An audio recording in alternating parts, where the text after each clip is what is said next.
Now we're going to be talking about how to install the actions that come with this course. So once in the previous lesson, you're going to see that you can download the actions that we're going to be using in this course. Once you download it, you're going to end up with these three files right here. You have to unzip the folder to get the three files.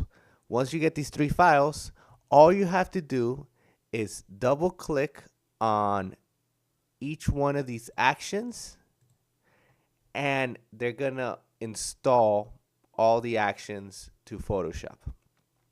The third set of actions, it comes, you have to download from a website. All the instructions are on this file here. You'll open it, go to that link, and download it. It's completely free. So you don't have to make any more purchases to get all the actions used in this course.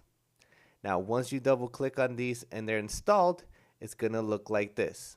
You're going to have Indie Media Actions, Instagram Photoshop Actions, and MCP Mini Fusion. This is the one you have to get from another website. Now, to get this action panel to open, what you want to do is go to where it says Windows on Photoshop and then Actions.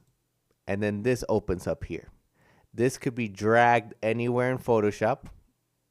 You can have it right here next to layers. Or where I like to have it is right here.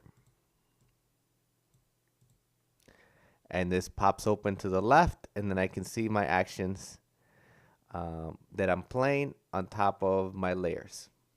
Now, that's all you have to do to get the actions installed into Photoshop and be able to see your actions.